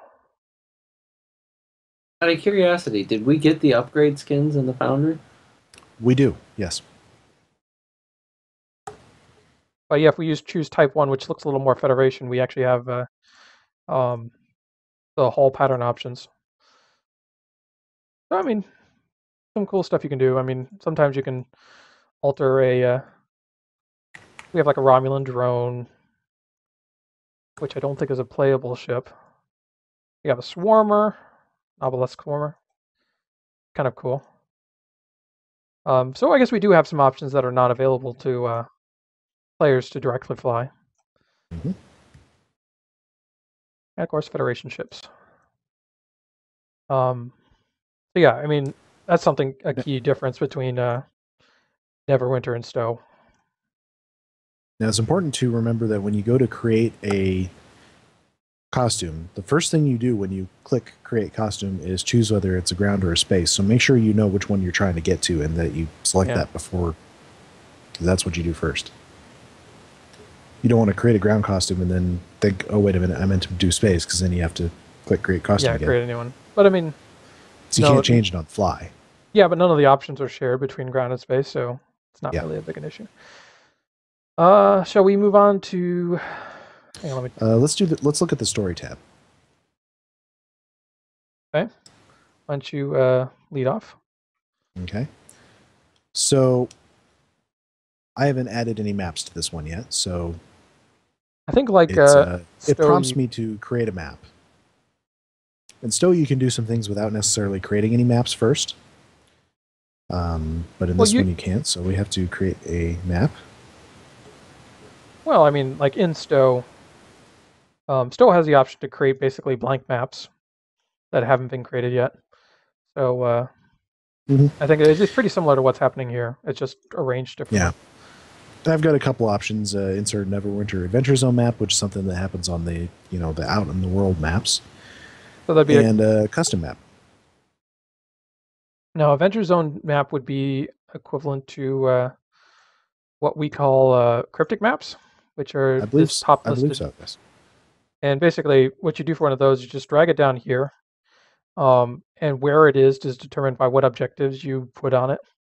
And this basically represents anything that happens out in the social zones. They're all kind of just loosely grouped under what are called cryptic maps. Like Earth Space Dock, First City on Kronos, all that kind of stuff.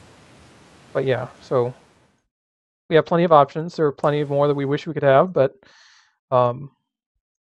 it's quite a few. Mm-hmm. Now, this is one of the ways in which the interfaces are sort of similar, is that you click and drag things from this the objective library on the right, and that's how you can put objectives onto your maps. Yeah, and it's mostly the same as in Stowe. We'll have cryptic maps will be top. We'll have 3 options for adding a new space map, a new outdoor map, and a new indoor map, as well as a list of any maps that we've already created. Then we'll have our objectives below that. So, I mean, we have interact with object, kill enemies, dialogue with contact, pop-up dialogue, and reach marker. I think Neverwinter has 1 or 2 objectives that we don't have. Well, let's see. We've got interact with object, kill enemies, dialogue, inspect object, I want to say unlock door, and reach point. So I'm not sure what inspect object is. I want to say it's the equivalent of that one dialogue with object that we had for a very brief time, and then it got pulled because of bugs. But it's basically it is. It's basically you walk up to an object and almost in a sense have a conversation with it. Yeah. This is where we kind of get into one of the big differences between Stowe and Neverwinter. Is Neverwinter, or I should say, Stowe is much more dialogue intense. Really, Neverwinter, the big push revolves around combat and fighting monsters and stuff like that. Whereas the big draw of Star Trek is not only just the conversations, but the cerebral mystery solving almost. So a lot of it's going to be talking with people and creating conversations, interacting, resolving situations as the big drive for story. So we actually have quite a bit of options, more options for dialogue than you would typically see in Neverwinter. And just kind of go through it. We don't have the inspect object. We unfortunately don't have that particular objective, but we do have. We can do dialogue with contact, which is basically the same as it is in Neverwinter, where it's basically you go up, walk up, talk to a person, have a conversation. But we can also do what are called pop-up dialogues, and this will most likely be what you use the most for conversations. And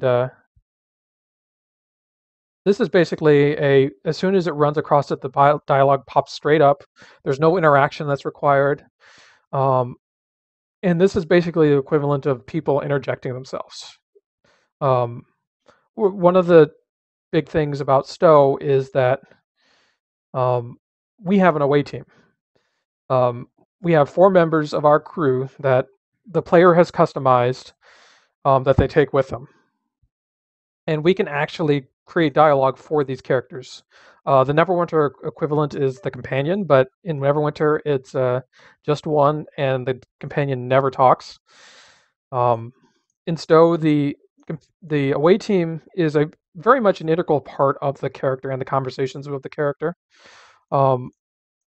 And we actually, in addition to normal stock NPCs and characters on a map, we actually have a set of 2 sets of 3 away team members: engineering officer, science officer, and tactical officer.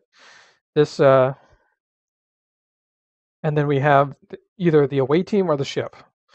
I think the idea is in Star Trek we have communicators, so we're constantly in contact with our ship. So at any time, we can have the ship call down and say, "Hey, sensors are detecting something in your vicinity," or "We need you to um, scan for something," or while you're down on the planet, a ship has entered orbit and attacked us. We can do all sorts of that kind of conversation, as well as the away team, which is the group with you.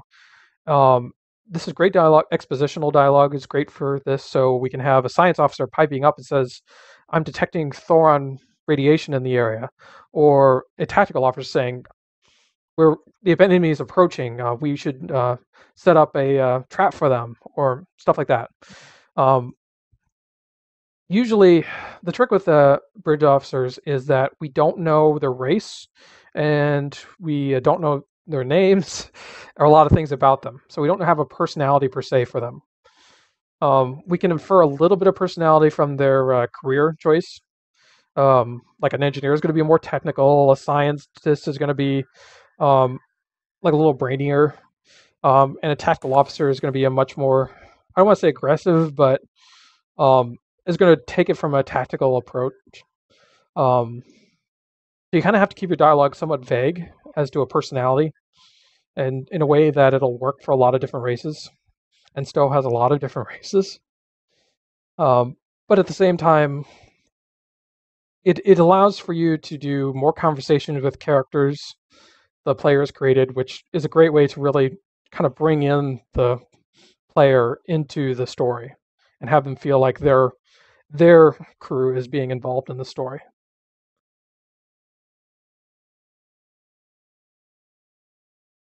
And the nice thing about it is if you select one of these bridge officer options to be your dialogue contact, it will go fetch the image of whatever bridge officer the player playing your mission has. Yeah. Obviously, I mean, right now it's just a yellow guy, kind of indicating an engineering officer. But yeah, this guy will end up becoming whoever your highest ranking engineering bridge officer is on either your ground map, or with you on the away team, or back on the ship. So if you call the ship, it's going to be one of the bridge officers that you left behind, or a generic one if you are new and you don't have any bridge officers left on the ship. One thing just occurred to me is that Neverwinter companions do actually have something that's vaguely similar to the character class system that we have in Stowe, because you have archetypes like a guy who carries a shield and sword, and wizard, that sort of thing as companions. Yeah, but I mean, for the most part, the only impact this has is in combat, and the player preference. Well, what I was getting at is that if they did add the ability to talk to your companion, you could. Well, on second thought, yeah, since you only have the one and you don't know which one, it wouldn't really be all that much help. There's also the problem that in Neverwinter, the companion is at the player's discretion. So oftentimes, for instance, if the player needs to, they don't have one, or they didn't bother to summon them. So it's not like a guarantee with Stowe that you will have an away team. Yeah. So what we're looking at here is the maps section, which, there's fairly similar things. There's some more things in Neverwinter that you can put on maps, but it's essentially the same, where you have this menu to the right that has all of the different things that you can put on there, and you simply click and drag from the menu onto the map. That's another good point of a difference between Stowe and Neverwinter, is that in Stowe, we have a preview, but only for a selected item. Otherwise, it's just a big list of named objects, and you actually have to select it in order to preview it. But there's that handy little thing at the bottom that lets you preview it, the little window. Yeah, and you can actually. A lot of those are 3D now. They didn't used to be. You can actually hover over it and drag it around and rotate to kind of get a better view of it. There's a few things that won't have a preview, such as special effects or stuff like that, where they rely on particles and whatnot that aren't being So generated. certain items, such as the infamous Klingon door, also have an extremely glitchy preview. Yeah, that's because it's got a weird rotational axis. Another one is one of the Borg props. It's physically impossible to zoom out far enough to actually see how large the thing is. Yeah. There were a few of those. Tell them about the NPC groups, because that's a bit different from what's in Neverwinter. Well, actually, I'm trying to remember how if they were different than Neverwinter. You just kind of put Here, drop about down. how this is how you do combat in Stowe. Oh, Combat mobs. well, Because essentially our NPC groups, or our NPCs that we can put on maps, are separated into two categories. One is single NPCs. These will not fight. These are the ones that you use to you can have dialogue objectives with them. You can talk to them. They can be sort of window dressing on a map. They can be around doing different animations, idle animations. They can be wandering. They cannot do patrols. yeah. And obviously they can't fight. Now, NPC groups, on the other hand, these are the combat mobs. These are the things that you can fight, or the allied ones that can fight on your side. Don't necessarily rely on those filters that are up there that you can refine your search for. We have various ones that are friendly and various ones that are enemies, but the filters were not really updated to have some of the newer ones in them. But on ground, like you see here, we have the NPC groups will spawn a group of NPCs, as you might expect. And that's determined by, and which NPC spawn is determined by, you can kind of see the descriptions there. So a group of ensign and lieutenant group will spawn some ensigns and some lieutenants as far as combat difficulty goes.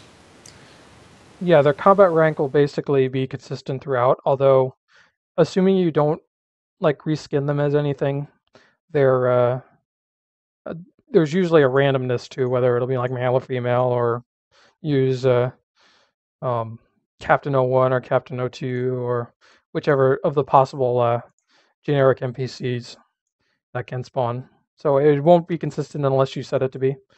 And even then, there's no guarantee of it being a tactical officer or a science officer or an engineer.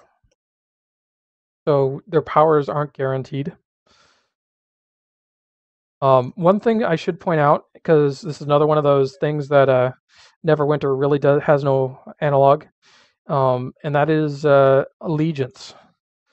Because Stowe is a two-faction game. Whereas Neverwinter is just the player group and then those friendly with it, plus a bunch of enemies. Stowe has both the Klingon Empire side and the Federation side. And so depending on whether this is a Klingon mission or a Federation mission, the same group can act a little differently. So, for instance, if I've placed a Federation squad here, well, this is set as a Federation mission right now, so these guys will be friendly. If I had started creating a Klingon mission, then these guys would be an enemy.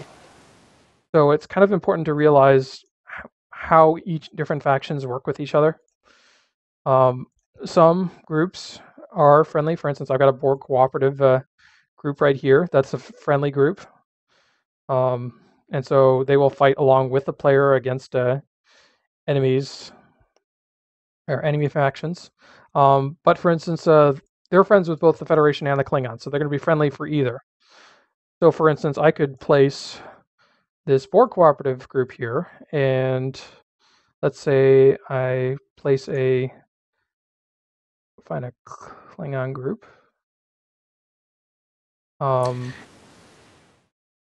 So I place a Klingon squad.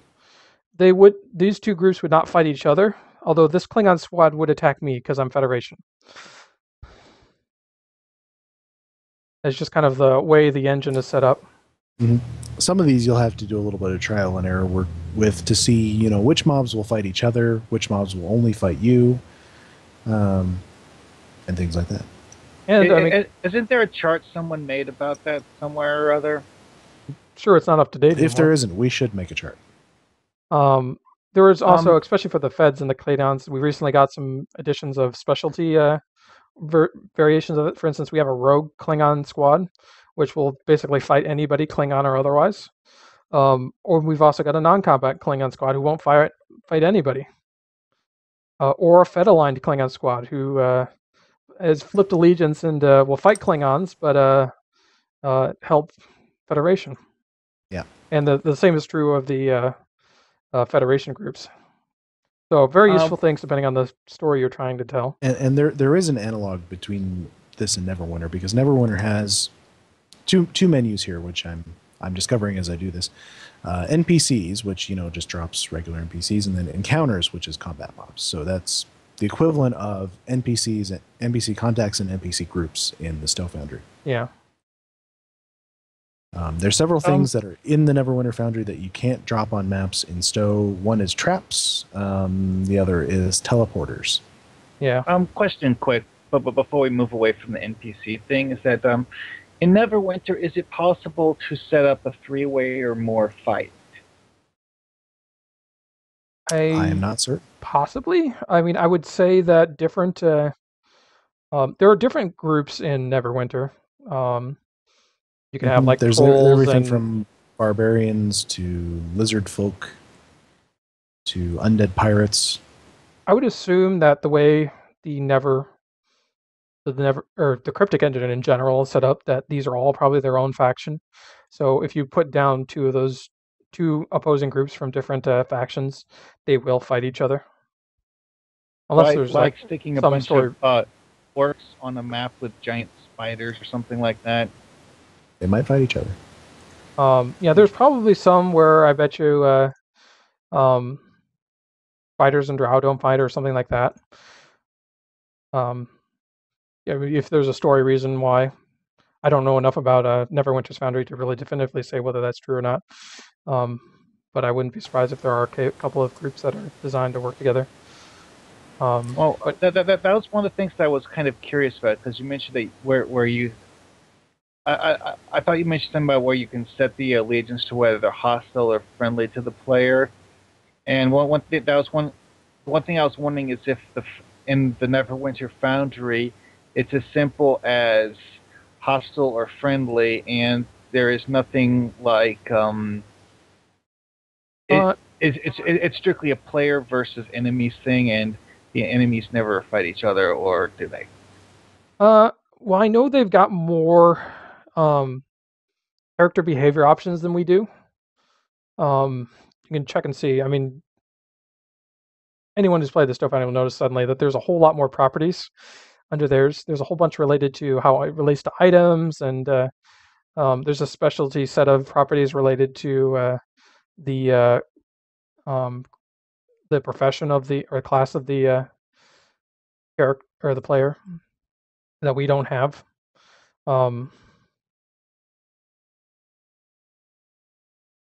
And there are different options, like telling you can have one fight to submission instead of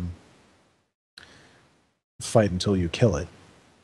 Yeah, that's something someone coming from Neverwinter to Stow will have to deal with, is that we simply don't have all the behaviors that we basically have animate, which is basically just one animation, chat, which is basically just, last I checked, all it did was cause the characters to repeat the same phrase over and over again, like every 2 seconds. We have legacy combat and true combat, which gets a little vague what the actual difference between those two are. There are a couple subtle differences, but it's not obvious. We have patrols, which anyone from Neverwinter will be familiar with. However, our patrols are the looped version. We don't have the one-way patrols, so we can set down a patrol, but they will keep going around and around and around forever until we despawn them or kill them or something. And we have what's called Timid Creature, which is something that's kind of changed over the years because of certain exploits, but it basically is the group will not attack unless attacked first. And it's a good way to have like optional combat situations. But yeah, I mean, once combat's engaged, you have to fight them to the death. We don't have an option for fight to submission. And that's something that, I mean, I'm sorry, but anyone coming from Neverwinter Stowe is just gonna have to deal with is that our version is older. We don't have a lot of the bells and whistles that were also added for Neverwinter. One thing to remember is that Cryptic actually does use a fight to submission mechanic in several official missions. Yeah, but we don't have that. I know. I just felt like pointing out that it is actually something that exists. There are some tricks that they use that we don't have. That it's not something we have in Foundry. Well, I mean, it's one of those things that a lot of the features that were added to Neverwinter were learned from watching the Stowe Foundry develop. So we were kind of the testing bed for what became the Neverwinter Foundry. All right, so it looks like you've moved on to the room editor, which is something we don't even have something we do not have at all. And we do have the ability to make what we kind of call custom maps from scratch, but that's a much longer, more involved process, and we will actually put in our show notes the link to when we demonstrated that technique. Yeah, because with Neverwinter, it's a modular construction thing. You just take a bunch of things and stick them out there. Pre-built rooms and put them on. Yeah, I was going to point out... In Stowe, it's a little bit more freeform.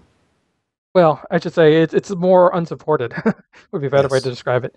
What we do have for interior spaces is a bunch of preset options.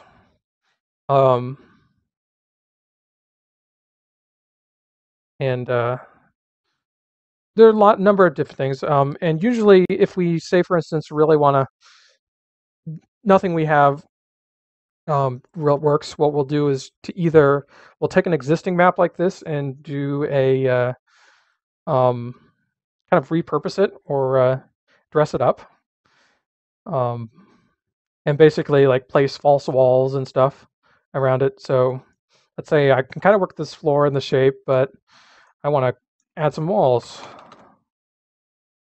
Let's see here. So that's a generic wall. So we can redress things. Maybe I only need a small room here. I don't need all this large space, so I'll throw in some walls to kind of tie things off. And so we'll alter a space like this to kind of make it suit our needs. The other thing we'll do, and I won't demonstrate it here, but as Drogon said, we'll put it in the show notes, is doing what we call creating sky castles. And those can be built in one of two ways. They can either be built in what we call the black space. So this black area outside of the normal map. We'll like lay down a floor, add in our own walls, and create our own completely custom space, or we'll do it in what is called on a ground map. Which is where the term sky castle comes from, because when you use a ground map, you literally build it in the sky. Yeah, so way up in the sky, we'll have it completely enclosed, so they can't tell that they're actually outdoors and not indoors. Which is kind of a moot point, I guess, since we keep them in a box. And so you could theoretically add windows to a sky castle. You could. The backgrounds work great for windows. Because they have that horizon line. We use the windows when we're doing skyscraper types, like you guys did with Purity, where you were looking over Paris. Yeah. We didn't have as many window options when we built that as we do now, actually. But it's one of those things that, despite the limitations,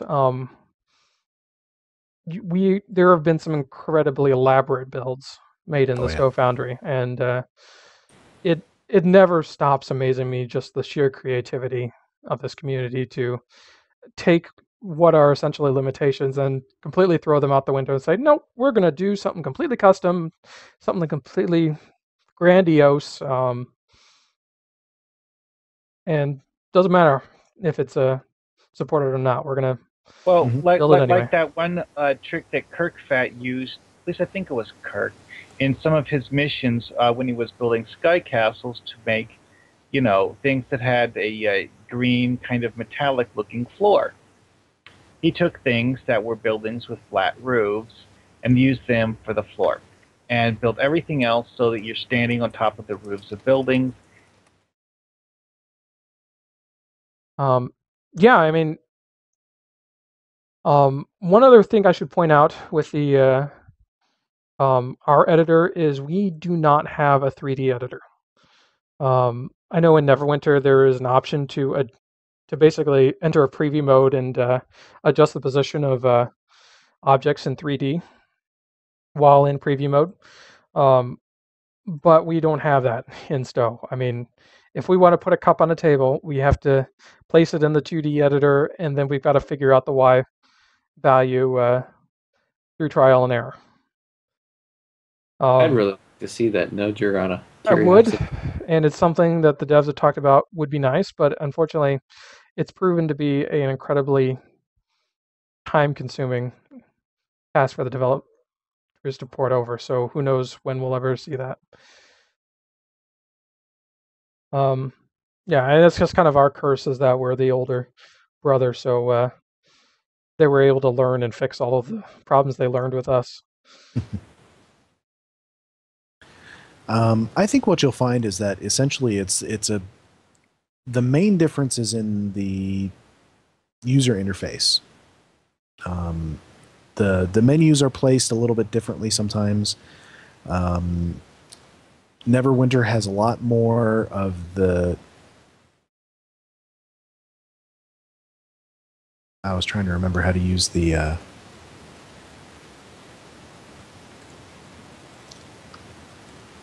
Edit mode, but I can't remember how to do that.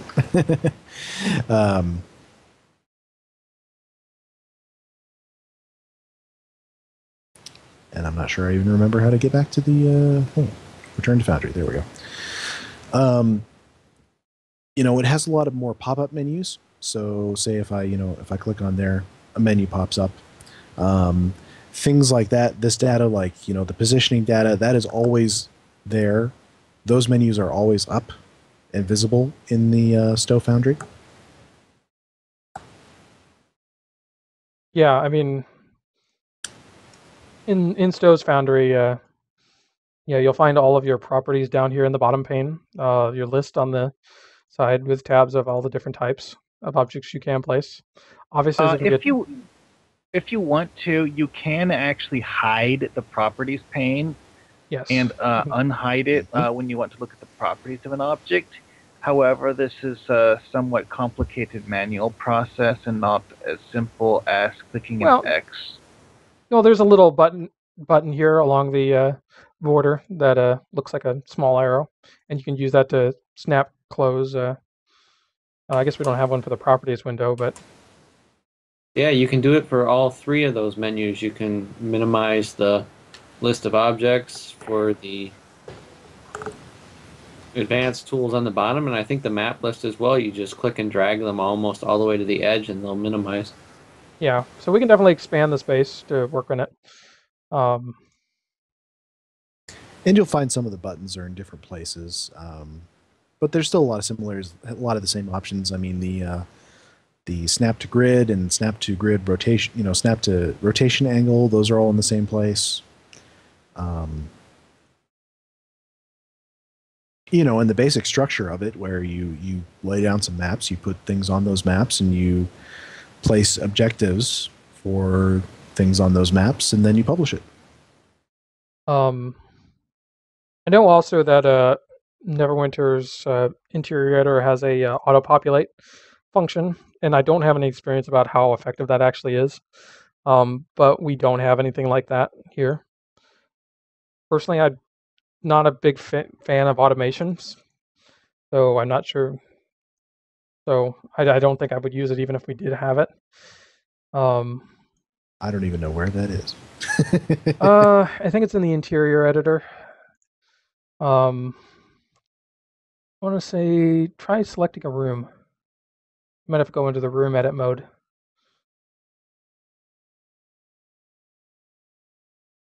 Yeah, see if you can select a room. There we are. Populate. Yeah, there's options to populate. And if it's like a tavern, it'll try to populate with a bunch of like candlesticks and various little cups and stuff like that. Like I said, I don't know how good it is. I personally tend to be obsessive compulsive, and You want to do your own. I want to do it myself and get everything just perfect. So, well, hopefully that clears some of it up. But we're running up against our time limit here, even though we did start a little bit late tonight. So, Dragoon, if you would please, why don't you throw up our contact info? all right. If you guys want to reach us or have more questions about this, it can be reached at email at foundryroundtable@live.com. We can also be found on Twitter at Foundry Roundtab. Drogan can be reached at Drogan1701. Markhawkman here can be reached at MAR Hawkman. And I can be reached at Greendragoon.